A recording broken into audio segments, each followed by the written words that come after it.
नमस्कार विद्यार्थी मित्रांनो, वक्रतुंड महाकाय सूर्यकोटी समप्रभ निर्विघ्नं कुर्मे देव सर्व कार्येषु सर्वदा.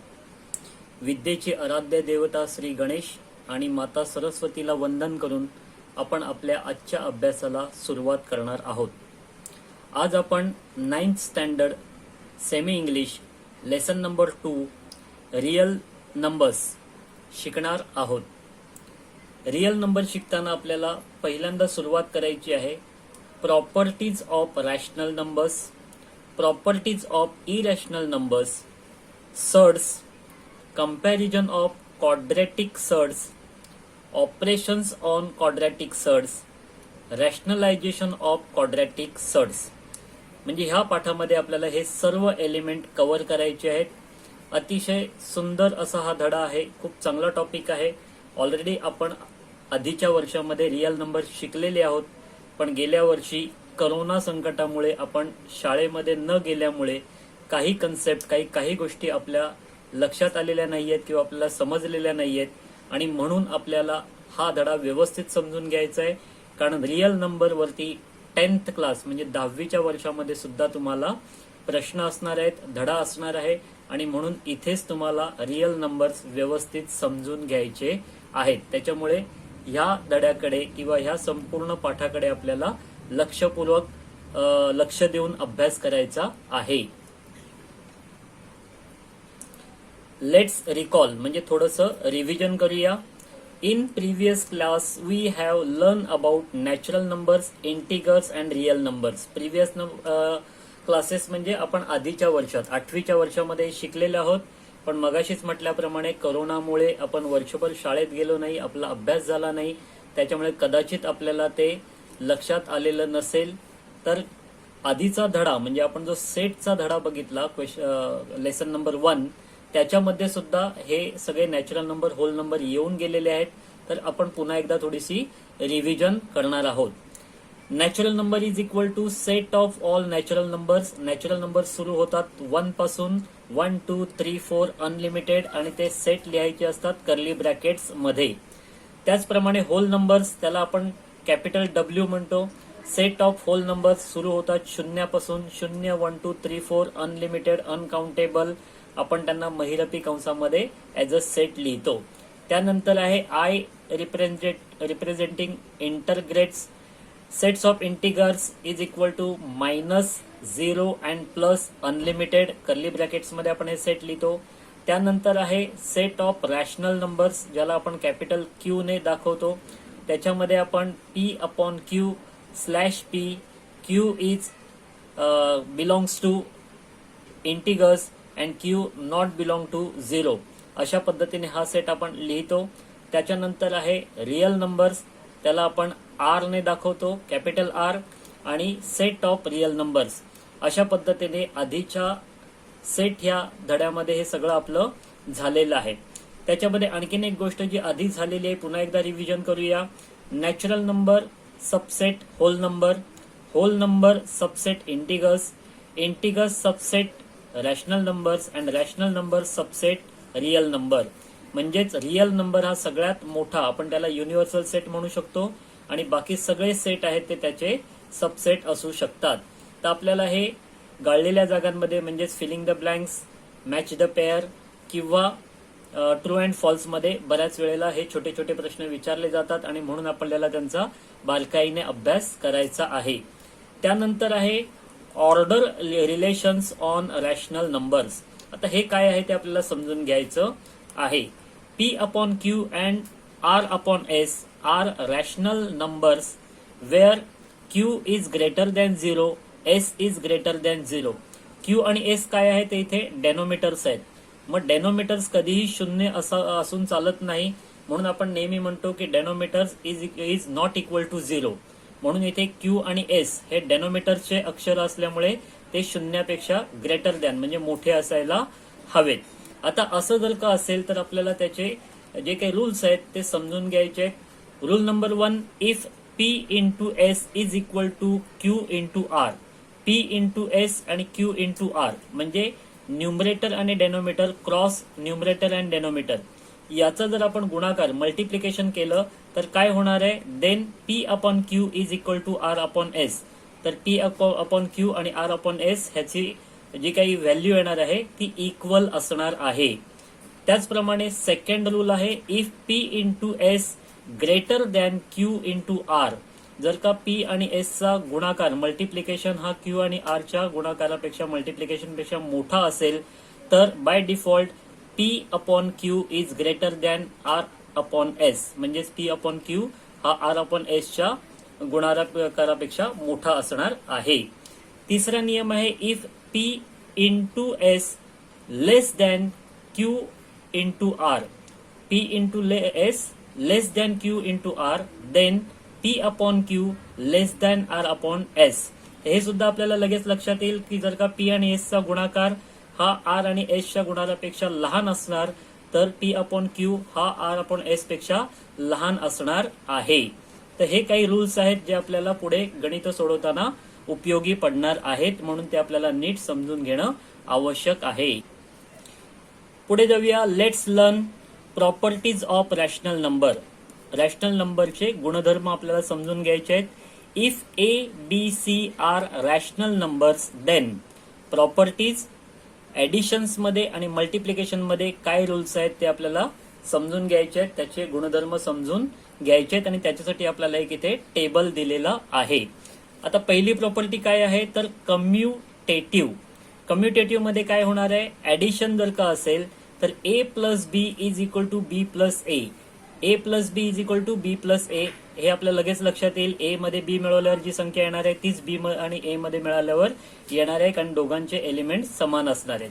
त्याचप्रमाणे मल्टिप्लिकेशन मध्ये A into B is equal to B into A, त्याच्यामुळे ह्या दोघांचं उत्तर सुद्धा इक्वल असणार आहे. सेकंड प्रॉपर्टी आहे असोसिएटिव्ह. असोसिएटिव्ह मध्ये ऍडिशन मध्ये काय असणार आहे, into bracket A plus B bracket complete plus C is equal to A into bracket B plus C. म्हणजेच काय तर ए आणि बी ब्रॅकेटमध्ये त्यांची असणारी बेरीज आणि त्याच्यासोबत सी मिळवल्यानंतर येणारं उत्तर हे ए अधिक बी आणि सी च्या उत्तराच्या सोबत इक्वल असणार आहे. मल्टिप्लिकेशन मध्ये A into bracket B C is equal to bracket A into B into C. म्हणजेच काय तर ब्रॅकेटच्या बाहेर ए असताना बी आणि सी चा गुणाकार आणि त्याला जर का ए ने गुणलं तर त्याच्यामुळे येणारं उत्तर आणि ब्रॅकेटमध्ये ए बी असताना त्यांच्या गुणाकाराला सी ने गुणल्यानंतर येणारं उत्तर हे दोन्ही इक्वल असणार आहेत. तिसरी प्रॉपर्टी आहे आयडेंटिटी. आयडेंटिटी मध्ये ऍडिशन मध्ये A plus 0 is equal to 0 plus A is equal to A. म्हणजेच काय तर कोणत्याही संख्यामध्ये शून्य मिळवला किंवा शून्यामध्ये कोणतीही संख्या मिळवली तर उत्तर तीच संख्या येते. म्हणून ए मध्ये शून्य मिळवलं काय किंवा शून्यामध्ये ए मिळवलं काय, उत्तर आपल्याला एच सापडणार आहे. त्याचबरोबर A into 1 is equal to 1 into A is equal to A. Multiplication मध्ये कोणत्याही संख्येने एकाला गुणलं किंवा एकाने कोणत्याही संख्येला गुणलं तरी उत्तर तीच संख्या येणार आहे. म्हणून इथे ए ने 1 ला गुणलं काय किंवा 1 ने ए ला गुणलं काय, उत्तर आपल्याला एच येणार आहे. फोर्थ प्रॉपर्टी आहे इनव्हर्स. इनव्हर्स मध्ये ऍडिशन मध्ये A plus minus A is equal to 0. आपल्याला माहिती आहे की एक कंटेंट प्लस आणि एक मायनस आणि दोन्ही एलिमेंट समान असतील तर त्याचं उत्तर नेहमी 0च येतं. म्हणून A plus minus A is equal to 0. त्याचप्रमाणे मल्टिप्लिकेशन मध्ये A into 1 upon A is equal to 1. आता इथे ए सिंगल असेल त्याच्या खाली डेनोमिनेटर 1 असणार आहे आणि त्याच्यामुळे क्रॉस इंटू मध्ये ए आणि ए निघून जाणार आणि म्हणून त्याचं उत्तर 1 येणार आहे. तर इथे कंडिशन काय आहे, ए इज नॉट इक्वल टू 0 म्हणजे ए हा शून्यतर संख्या असणार आहे. हे आपल्याला लक्षात घ्यायचं आहे. तर ह्या प्रॉपर्टीज ज्या आहेत त्या आपल्याला लक्षात ठेवायच्या आहेत, कारण मी सांगितल्याप्रमाणे त्या filling the blanks, true and false किंवा मॅच द फॉलोइंग मध्ये येतात आणि ह्याच प्रॉपर्टीच्या आधारे आपल्याला इक्वेशन्स असतात, गणितं सोडवायची असतात, कुठे ना कुठे आपल्याला या प्रॉपर्टीचा उपयोग होत असतो. म्हणून ते आपल्याला नीट समजून घ्यायचे आहेत आणि व्यवस्थित लक्षात ठेवायचे आहेत. पुढे जाऊया, लेट्स रिकॉल. पुन्हा एकदा आठवणीत घेऊया किंवा पुन्हा एकदा आठवूया. Decimal form of any rational number is. Either terminating or non terminating recurring type. याचा अर्थ काय, तर डेसिमल फॉर्म जो आहे तो कोणत्याही प्रकारचा रॅशनल नंबर असेल आणि तो एकतर टर्मिनेटिंग असेल किंवा नॉन टर्मिनेटिंग रिकरिंग टाईपचा असेल. आता आपल्याला टर्मिनेटिंग आणि नॉन टर्मिनेटिंग म्हणजे काय हे पहिल्यांदा समजून घेणं आवश्यक आहे आणि त्याच्यासाठी आपल्याला इथे काही उदाहरणं दिलेली आहेत. आता टर्मिनेटिंग टाईप मध्ये काय दिलेलं आहे, पहिलं उदाहरण आहे 2/4 इज इक्वल टू 0.4. म्हणजे 0.4 हे उत्तर येतं त्यावेळेला इथे रिमाइंडर बाकी जी असते ती शून्य राहते. त्याचप्रमाणे दुसऱ्या उदाहरणामध्ये -7/16 इज इक्वल टू -0.109375. भागाकार जरी मोठा असला तरी इथे रिमाइंडर म्हणजे सगळ्यात शेवटी बाकी ही शून्य येते. त्याचप्रमाणे तिसरं एक्झाम्पल आहे 101 divided by 8 is equal to 12.625. इथे सुद्धा आपल्याला भागाकार म्हणजे सगळ्यात शेवटी जे उत्तर रिमाइंडर आहे ते 00 येणार आहे, म्हणून इथे पूर्ण भागाकार लागतो. आपण हे भागाकार करून बघायचे आहेत कारण हे भागाकार अतिशय सिंपल आहेत, आपण याच्या आधी ते केलेले आहेत. फक्त दुसऱ्या उदाहरणामध्ये 64 ही मोठी संख्या आहे आणि त्याचा पाडा कसा तयार करायचा हे मी पुढे तुम्हाला टेक्निकली दाखवणार आहे. तर हे भागाकार आपण आधी सुद्धा केलेले आहे, त्याच्यामुळे ते प्रॅक्टिकली मी करून दाखवणार नाहीये. तर आपल्याला समजून घ्यायचंय की ज्या गणितांचा ज्या भागाकारांचं उत्तर शेवटी 00 येतं म्हणजेच रिमाइंडर 00 असतो. आता आपण नॉन टर्मिनेटिंग रिकरिंग टाइप समजून घेऊया. इथे फर्स्ट एक्झाम्पल आहे 17/36 म्हणजे 17ला 36 ने भाग लावायचा आहे. हा भागाकार जेव्हा आपण करतो तेव्हा उत्तर येणार आहे 0.472222. म्हणजे एक वेळ अशी येते की प्रत्येक वेळेला 2नेच भाग लागतो आणि उत्तर म्हणजे रिमाइंडर 30 संख्या येते.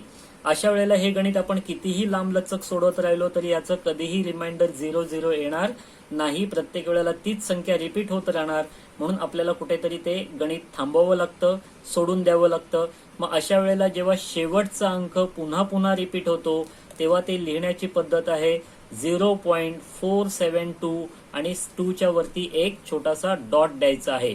तर अशा पद्धतीने याला आपण नॉन टर्मिनेटिंग रिकरिंग टाईप म्हणतो, कारण ह्याच्यामध्ये रिमाइंडर म्हणजे भागाकाराची जी बाकी असते ती 00 येत नाही आणि त्याच संख्या भागाकारामध्ये रिपीट होत राहतात. त्याचप्रमाणे दुसरं एक्झाम्पल आहे 33/26. तर याचं उत्तर काय येणार आहे, त्याचं उत्तर आहे 1.26923076923007. इथे तुमच्या लक्षात येईल की 2692307 हे पुन्हा पुन्हा रिपीट होत आहे 692307. मग जेव्हा अशा संख्या रिपीट व्हायला सुरुवात होते त्यावेळेला आपण हा भागाकार कितीही करत राहिलो तरी त्याचं उत्तर कधीही 00 येणार नाही आणि त्याच्यामुळे असे भागाकार आपल्याला अर्ध्यावट सोडून द्यावे लागतात. आणि मग जी उत्तरं पुन्हा पुन्हा रिपीट होतात त्याच्यावरती आपण एक आडवी रेषा आडवी लाईन मारत असतो. म्हणजे इथे काय आहे 692307 692307 हे पुन्हा पुन्हा येत आहे म्हणून ते एकदा लिहून त्याच्यावरती आपण आडवी लाईन लिहिलेली आहे. त्याचप्रमाणे क्वेश्चन नंबर 3 आहे 56/37 इज इक्वल टू 1.513513 मग इथे पण तुमच्या लक्षात येते की 513 हा पुन्हा पुन्हा रिपीट होतोय, त्याच्यामुळे ह्या गणिताचं उत्तर पण कधीही रिमाइंडर 00 येणार नाही आणि म्हणून आपल्याला त्याच्यावरती रेष मारायचे. जे नंबर रिपीट येतात ते एकदा लिहायचे आणि त्याच्यावरती रेष मारायची. याला आपण म्हणतो नॉन टर्मिनेटिंग रिकरिंग टाइप्स. आता तुमच्या लक्षात आलं असेल की ज्या भागाकारामध्ये डिवायडेशन पद्धतीमध्ये रिमाइंडर म्हणजे शेवटचं उत्तर 00 येतं तेव्हा त्याला आपण टर्मिनेटिंग टाइप्स म्हणतो आणि ज्याचं उत्तर 00 येत नाही आणि त्याच संख्या भागाकारामध्ये रिपीट यायला लागतात तेव्हा आपण त्यांना नॉन टर्मिनेटिंग रिकरिंग टाइप्स असं म्हणतो. आता हे जे तिसरं उदाहरण आहे 56/37 ते आपण प्रॅक्टिकली करून बघणार आहोत. त्याच्यामुळे तुम्हाला 37चा टेबल कसा तयार करायचा तेही मी टेक्निकली शिकवणार आहे. पण तुम्हाला सगळ्यांना रिक्वेस्ट आहे की ऍटलीस्ट 1 to 10 टेबल व्यवस्थित पाठ करा. कोणी झोपेतून तुम्हाला उठवलं तरी तुम्हाला ते टेबल सांगता आले पाहिजेत आणि पुढे तुम्ही 9वी स्टँडर्डचे विद्यार्थी आहात त्याच्यामुळे तुमचे 30 पर्यंतचे पाढे पाठ असले पाहिजेत की ज्याचा तुम्हाला गणित या विषयामध्ये खूप उपयोग होणार आहे. तर चला आपण प्रॅक्टिकली क्वेश्चन नंबर 3 सोडवून बघूया. नॉन टर्मिनेटिंग रिकरिंग टाईप समजून घेण्यासाठी आपण एक उदाहरण इथे प्रॅक्टिकली सॉल्व्ह करणार आहोत आणि त्याच्यासाठी आपण नॉन टर्मिनेटिंग रिकरिंग टाईप मधलं तिसरं गणित इथे सोडवायचं आहे आणि ते आहे 56/37. मग 56/37 आपल्याला इथे लिहून घ्यायचं आहे. 56/37. आता आपल्याला 37चा पहिल्यांदा टेबल तयार करायचा आहे. मग तो टेबल कसा तयार करायचा ते आपण पहिल्यांदा टेक्निक समजून घेऊया. मग हे करण्यासाठी आपल्याला ॲटलिस्ट 3 आणि 7चा टेबल व्यवस्थित आला पाहिजे. आपल्या सगळ्यांना विनंती आहेच की 30 पर्यंतचे टेबल नक्की पाठ करा, जेणेकरून तुम्ही पटापट गणित सोडवू शकाल. पण 10 पर्यंतचे टेबल 1 to 10 टेबल तर तुम्हाला अतिशय चांगल्या पद्धतीने यायला पाहिजेत. त्याच्यामुळे तुम्ही ॲटलिस्ट 2 डिजिटचे कोणतेही टेबल्स तयार करू शकता. मग आता आपण इथे 37चा टेबल तयार करून बघूया.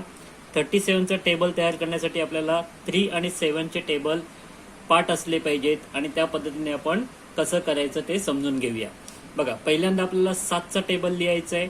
मग 7चा टेबल लिहिताना आपण युनिट आहेत ते 7च्या खाली लिहिणार आहोत आणि टेन्स आहेत ते थोडेसे वेगळे लिहिणार आहोत. ते का लिहिणार आहोत ते आपण नंतर समजून घेऊया. तर पहिल्यांदा 7चा टेबल लिहूया. 7 1 जा 7, 7 2 जा 14, 7 3 जा 21, 7 4 जा 28, 7 5 जा 35, 7 6 जा 42, 7 7 जा 49, 7 8 जा 56, 7 9 जा 63 and 7 10 जा 70. आता हा आपला 7चा टेबल लिहून झालेला आहे.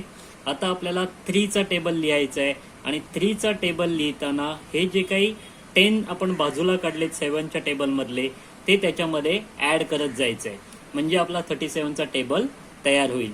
मग आता आपण हे ऍडिशन करूया. 3 2 जा 6, 6 प्लस 1 7, 3 3 जा 12, 12 प्लस 3 3 जा 9, 9 प्लस 2 इज इक्वल टू 11, 3 4 जा 12, 12 प्लस 2 इज इक्वल टू 14, 3 5 जा 15, 15 प्लस 3 इज इक्वल टू 18, 3 6 जा 18, 18 प्लस 4 इज इक्वल टू 22, 3 7 जा 21, 21 प्लस 4 इज इक्वल टू 25, 3 8 जा 24, 24 प्लस 5 इज इक्वल टू 29, 3 9 जा 27, 27 प्लस 6 इज इक्वल टू 33 आणि 3 10 जा 30, 30 प्लस 7 इज इक्वल टू 37. तर अशा पद्धतीने आपण पहिल्यांदा 7चा टेबल लिहिला. त्याच्यानंतर 3च्या टेबलमध्ये 7च्या टेबलचे टेन्स ऍड करत गेल्यानंतर 37चा टेबल आपला तयार झालेला आहे.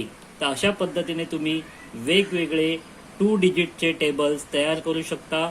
पण हे टेबल तयार करण्यासाठी ॲटलिस्ट तुम्हाला 1 to 10 पर्यंतचे टेबल यायलाच हवेत.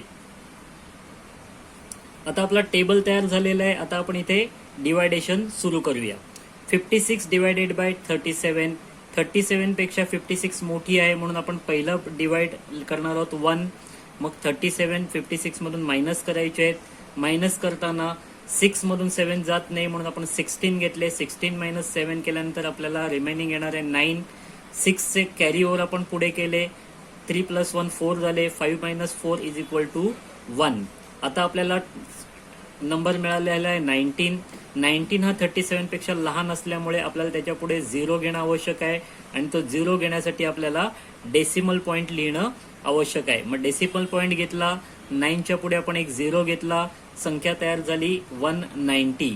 आता 190 तयार झाल्यानंतर आपल्याला 37च्या टेबलमध्ये 190 आहेत का चेक करायचे आहेत. तर 37च्या टेबलमध्ये कुठेही 190 नाही. मग 190 पेक्षा लहान संख्या कुठली आहे तर ती 185 आहे आणि ती 5th स्थानावरती आहे म्हणून आपण इथे 5thचं डिवायडेशन लिहिलं आणि 185 190 मधून मायनस करायला घेतले. आता मायनस करताना 0 minus 5 is equal to 5, 10 minus 5 is equal to 5. 10 साठी आपण 1 घेतला, तो इकडे कॅरी ओव्हर करून घेतला. 8 plus 1 is equal to 9, 9 minus 9 is equal to 0, 1 minus 1 is equal to 0. आता आपल्याला रिमेनिंग मिळालेलं आहे 5. आता या 5 साठी आपल्याला पुन्हा एक 0 घेणं गरजेचं आहे. पण हा 0 घेताना आपल्याला पुन्हा डेसिमल पॉईंट लिहिण्याची आवश्यकता नाही. एकदा डेसिमल पॉईंट लिहिल्यानंतर आपण अनेक वेळा 0 घेऊ शकतो. हे आपण आधीच्या डिव्हिजन मध्ये शिकलेलो आहोत. मग आता इथे आपल्याला संख्या मिळालेली आहे 50. 50 संख्या मिळाली 37च्या टेबलमध्ये सेकंड जे टेबल आहे तेच 74 आहे, म्हणजेच आपल्याला सेकंड सुद्धा घेता येणार नाही, म्हणून पुन्हा आपल्याला डिवाइड 1नेच करावं लागेल. मग 50 मायनस 37 जर आपण केलं तर त्याचं रिमेनिंग येणार आहे 10 मायनस 7 इज इक्वल टू 3. 10चा कॅरीवर रिटर्न लिहून टाकला. 1 प्लस 3 इज इक्वल टू 4.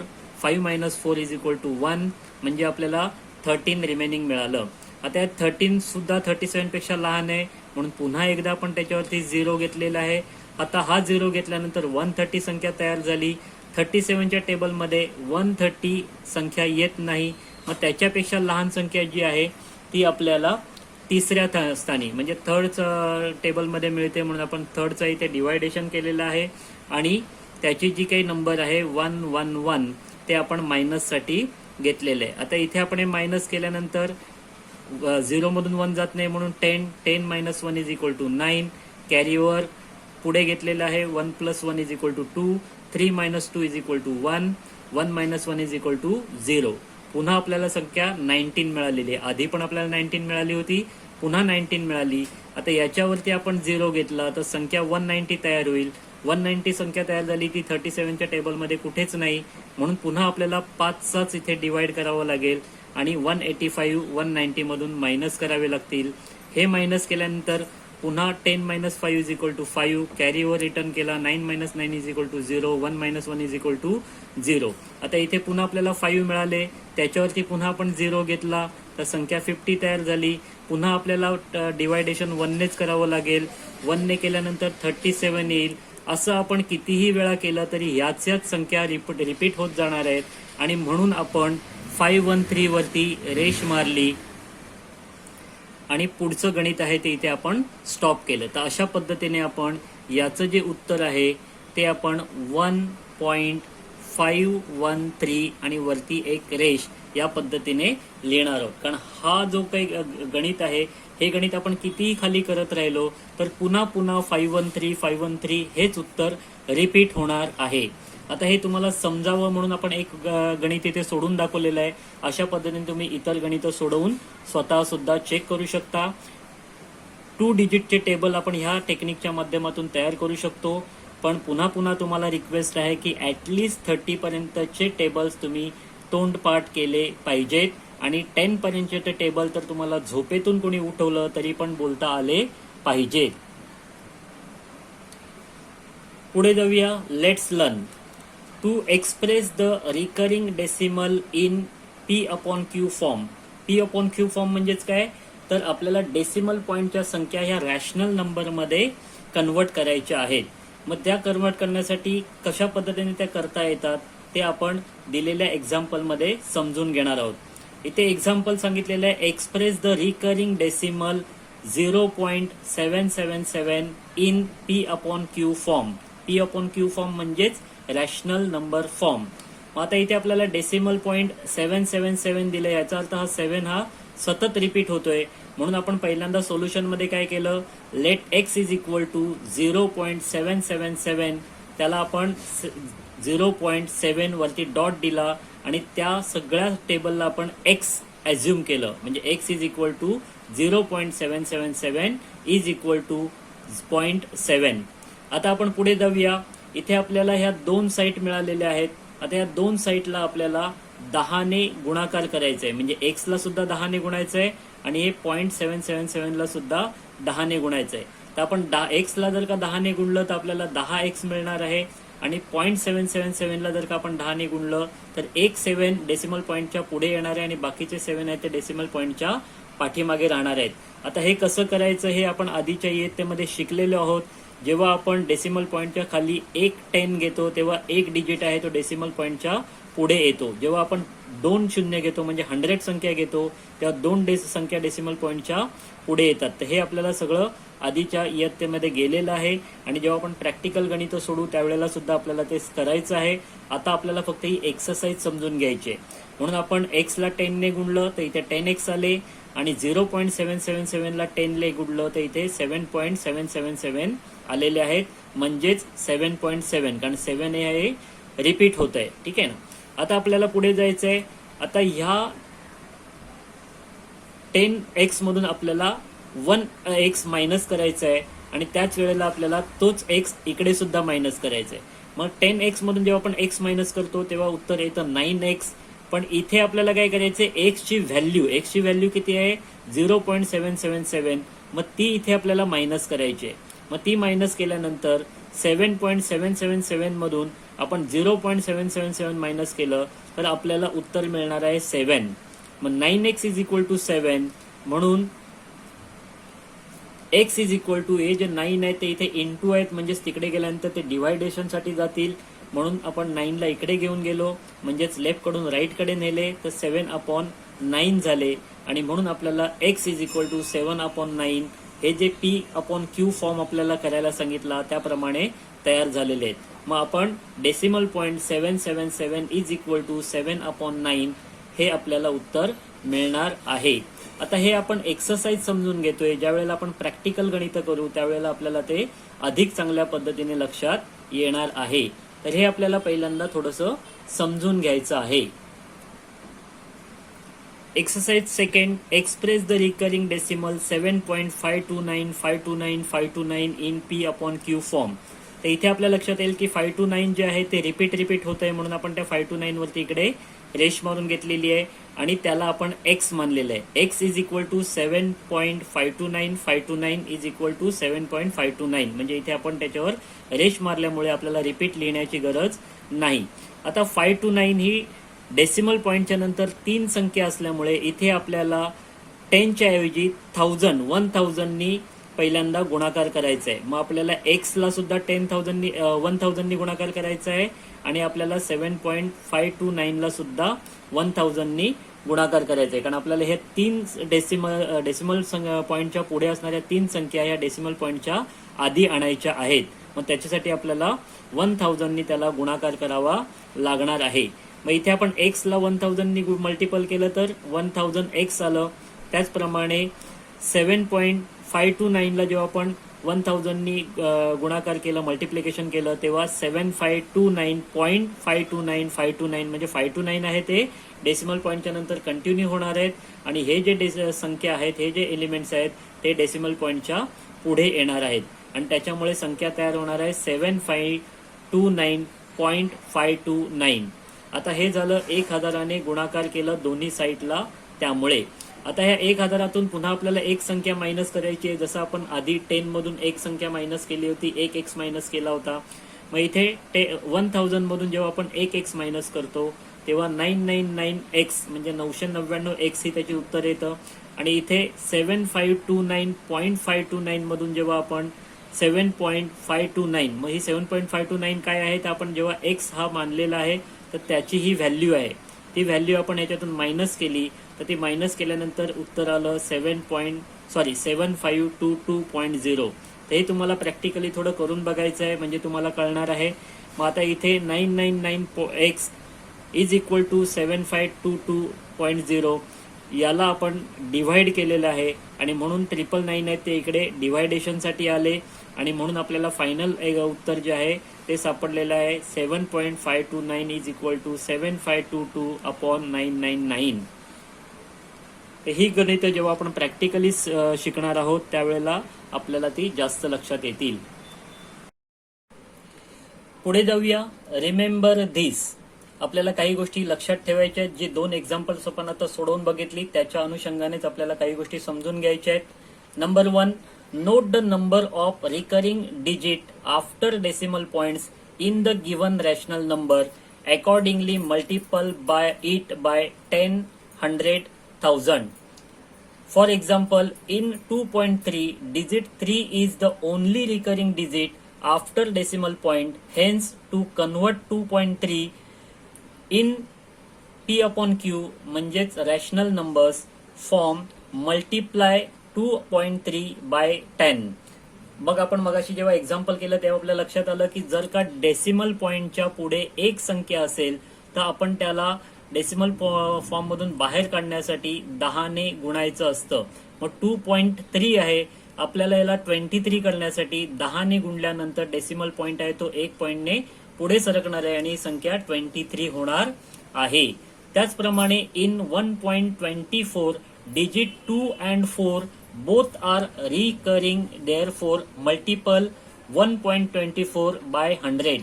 जेव्हा एका डेसिमल पॉइंटच्या पुढे दोन संख्या जातात तेव्हा या दोन संख्यांना डेसिमल पॉइंटच्या पुढे आणण्यासाठी आपल्याला त्यांना 100 ने मल्टिपल करावं लागतं. जर आपण ह्या डेसिमल पॉइंटला 100 ने मल्टिपल केलं तर 1, 2, 4 या तिन्ही संख्या डेसिमल पॉइंटच्या पुढे येतील आणि पुढे 0.00 शिल्लक राहील.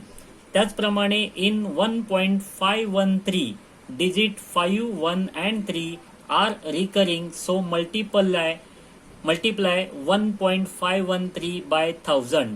आता इथे डेसिमल पॉइंटच्या पुढे तीन संख्या आहेत, तीन एलिमेंट्स आहेत, म्हणून आपल्याला त्यांना 1000 ने गुणाकार मल्टिप्लिकेशन करावं लागेल. तेव्हा या तीन संख्या डेसिमल पॉइंटच्या पुढे येतील आणि मग ती संख्या 1531.00 अशी तयार होईल.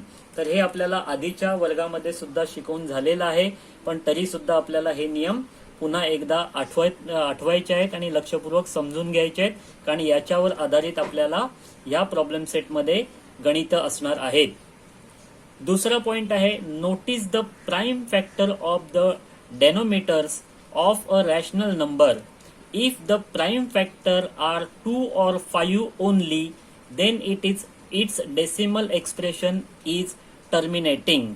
If the prime factor are other than 2 or 5 also, then its decimal expression is non-terminating and recurring. म्हणजेच काय, जर का प्राइम फॅक्टर 2 आणि 5 असेल तर ते डेसिमल एक्सप्रेशन हे टर्मिनेटिंग फॉर्म मध्ये असणार आहे, आणि जर का त्याचे प्राइम फॅक्टर्स 2 आणि 5 च्या व्यतिरिक्त असतील तर असे डेसिमल एक्सप्रेशन आहेत ते नॉन टर्मिनेटिंग किंवा नॉन रिकरिंग टाइप मध्ये असणार आहेत. तर हे जे काही आपल्याला प्रॉपर्टीज सांगितले जातात, नियम सांगितलेले जातात, गुणधर्म सांगितले जातात, त्याचा आपल्याला गणित सोडवताना उपयोग होत असतो आणि म्हणून आपल्याला ते नीट समजून घ्यायचे आहेत. आता आपण प्रॅक्टिस सेट नंबर 2.1 याच्या आधी दिलेले एक्झाम्पल्स आणि दिलेले एक्सप्लेनेशन हे सगळं या व्हिडिओमध्ये समजून घेतलेलं आहे. पुढच्या व्हिडिओमध्ये आपण प्रॅक्टिस सेट 2.1 प्रॅक्टिकली सोडवणार आहोत आणि त्याच्याने तुम्हाला सगळ्या गोष्टी व्यवस्थित समजणार आहेत. तर पुढचा व्हिडिओ आपण लवकरच अपलोड करू. तोपर्यंत हा व्हिडिओ व्यवस्थित बघून नीट समजून घ्या. खूप खूप धन्यवाद. Best of luck.